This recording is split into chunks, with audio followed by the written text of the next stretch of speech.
ഞാൻ ഇന്നൊരു കിടിലൻ ട്രോൾ വീഡിയോ ആയിട്ടാണ് വന്നിരിക്കുന്നത്. നമുക്കൊന്ന് അർമാദിച്ചൊന്ന് ചിരിച്ചാലാ. നമ്മുടെ സുരേഷ് ഗോപി ചേട്ടൻ്റെ ഏറ്റവും ഇളയ സന്തതി ഉണ്ടല്ലോ, നമ്മുടെ മാധവ് സുരേഷ് 2-3 സിനിമകൾ ചെയ്തിട്ടുണ്ട്. പക്ഷെ സിനിമ എല്ലാം 8 നിലയിൽ പൊട്ടിയിട്ടുണ്ട്. ഈ ആഴ്ച ഒരു സിനിമ റിലീസ് ചെയ്തത്, സത്യത്തിൽ സിനിമയുടെ പേര് പോലും ഞാൻ ഓർക്കുന്നില്ല എന്നുള്ളതാണ്. എന്തായാലും സിനിമ കണ്ടിട്ട് തിയേറ്ററിൽ നിന്ന് പുറത്തോട്ട് ഇറങ്ങിയിട്ടുള്ള നമ്മുടെ മാധവ് സുരേഷിനോട് ചില യൂട്യൂബർമാർ ചില കാര്യങ്ങൾ ചോദിക്കുമ്പോൾ പുള്ളി പറയുന്ന ഒരു സംഭവം ഉണ്ടല്ലോ, അത് നമ്മളൊന്ന് കേൾക്കണം. കാരണം നമ്മുടെ സുരേഷ് ഗോപി ചേട്ടൻ BJP കാരനാണല്ലോ. BJP കാരനാകുമ്പോഴത്തേക്ക് സ്വാഭാവികമായിട്ടും ബീഫ് എന്ന് പറഞ്ഞ സാധനത്തിനെ എതിർക്കുന്നവരാണല്ലോ ഇവരെല്ലാവരും. പക്ഷേ നമ്മുടെ മാധവ് സുരേഷ് പറയുന്നതെന്ന് കേൾക്കണം. അതോടൊപ്പം തന്നെ നമ്മുടെ സുരേഷ് ഗോപി ചേട്ടനും പറയുന്നത് കേൾക്കണം. കേരളത്തിലെ സംഖ്യകൾ അത്യാവശ്യം നല്ല രീതിയിൽ പൊറോട്ടയും ബീഫും കഴിക്കുന്നവരാണെന്നുള്ളത് നമുക്ക് എല്ലാവർക്കും അറിയാം. പിന്നെ ഒരു രാഷ്ട്രീയ സ്റ്റണ്ടിന് വേണ്ടി ഇവരവിടെ കിടന്നുകൊണ്ട് ഇങ്ങനെ കുരയ്ക്കും, ബീഫ് നിരോധിക്കണം, ബീഫ് വേണ്ട. പക്ഷേ ഈ ബീഫ് ഏറ്റവും കൂടുതൽ വിദേശ രാജ്യത്തേക്ക് കയറ്റി അയക്കുന്നതും 3-ാം സ്ഥാനം നമ്മുടെ രാജ്യമാണ്. അത് ചെയ്യുന്നത് മൊത്തം ഈ പറയുന്ന BJPയുടെ MLAമാരും MP-മാരും മന്ത്രിമാരൊക്കെയാണെന്നാണ് നമ്മൾ കേൾക്കുന്നത്. നിങ്ങൾ ചുമ്മാ ഗൂഗിളൊന്ന് സെർച്ച് ചെയ്ത് നോക്കിക്കഴിഞ്ഞാൽ നിങ്ങൾക്ക് ആ കമ്പനിയുടെ പേരൊക്കെ മനസ്സിലാവും. അൽ കബീർ, അൽ ഉസ്മാൻ, അൽ ജബ്ബാർ എന്നൊക്കെ പറഞ്ഞിട്ടാണ് ഇതിൻ്റെയൊക്കെ ഓരോ പേര്. പക്ഷേ ഇതിൻ്റെ ഓണർമാരുടെ പേരൊക്കെ തപ്പി പോകുമ്പോഴാണ് വലിയ കോമഡി ആയിട്ട് വരുന്നത്. എന്തായാലും നമ്മുടെ ഗോകുൽ സുരേഷിന് സമാധാനമായിട്ട് ഒരു റെസ്റ്റോറൻറ്റിൽ കയറി ഭക്ഷണം കഴിക്കാൻ പോലും പറ്റുന്നില്ല എന്ന് പറയുമ്പോഴത്തേക്ക് എന്തൊരു അവസ്ഥയെന്ന് ആലോചിച്ച് നോക്കിയാൽ. ഇത് ഞങ്ങളുടെ ആരുടെയും കുഴപ്പമല്ല കേട്ടോ.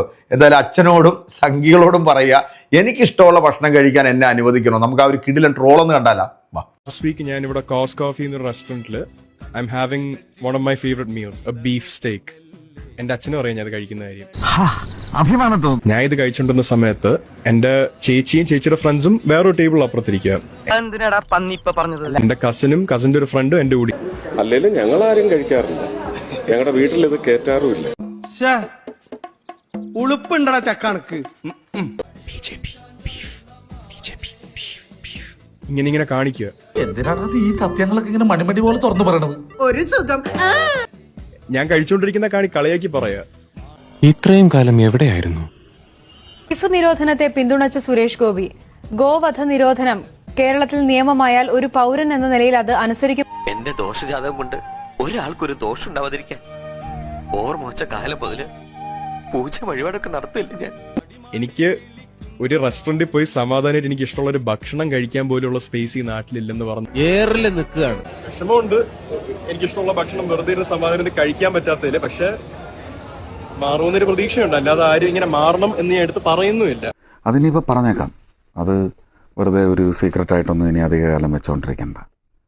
പറ്റുമെങ്കിൽ എനിക്ക് ഇഷ്ടമുള്ളത് കഴിക്കാനുള്ളത് beef roast, beef fry, beef ഉലത്തിയത്, ബീഫ് വഴട്ടിയത്, അതിനുള്ള ഒരു എൻവയൺമെന്റ് എങ്കിലും എനിക്ക് ക്രിയേറ്റ് ചെയ്യുക. അതെ അതെ, അത് ഞാൻ അങ്ങോട്ട് പറയാൻ തുടങ്ങിയായിരുന്നു.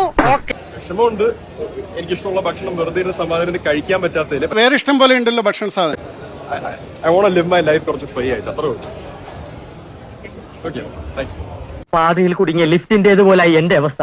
താഴോട്ടുമില്ല മേളിലോട്ടുമില്ല. ഇംഗ്ലീഷിലൊരു ചൊല്ലുണ്ട്, an ass is but an ass though he carries gold. എന്ന് വെച്ചാൽ സ്വർണം ചുമന്നാലും കഴുത തന്നെ. കിടിലൻ ട്രോൾ അല്ലേ? സത്യത്തിലെ ഒരു മനുഷ്യന് ഇഷ്ടപ്പെട്ട വസ്ത്രം ധരിക്കാനും അവന് ഇഷ്ടപ്പെട്ട ഭക്ഷണം കഴിക്കാനും ഇവിടെ മറ്റു പലരുമാണ് അത് തീരുമാനിക്കുന്നത്. കാരണം നമുക്ക് നമ്മുടെ നാട്ടിലുള്ള രീതിയിൽ നടക്കാൻ ഇവിടെ പറ്റില്ല എന്നുള്ള ഒന്ന് ആലോചിച്ച് നോക്കിയേ. സുരേഷ് ഗോപി BJPയുടെ ഭാഗമായതുകൊണ്ട് സുരേഷ് ഗോപിയുടെ മകന് ബീഫ് കഴിക്കാൻ സമാധാനമായിട്ട് പറ്റുന്നില്ല എന്ന് ആലോചിച്ച് നോക്കിയേ. എന്താണെങ്കിലും ചിരിക്കാനായിട്ടുള്ള ഒരുപാട് വകകൾ ഇവരൊക്കെ തന്നെ നമുക്ക് കൊണ്ടുതരുന്നുണ്ട്. പിന്നെ പ്രത്യേകിച്ച് തലയ്ക്കകത്ത് വിവരവും ബോധമുള്ള ഏതെങ്കിലും ഒരാൾ സംഘപരിവാർ പാളയത്തിൽ അല്ലെങ്കിൽ ഈ ചാണകത്തിൽ ചവിട്ടിയാൽ പിന്നെ അവൻ്റെ തലയ്ക്കകത്ത് തലച്ചോറിൻ്റെ ഭാഗത്ത് ചാണകമായിരിക്കും.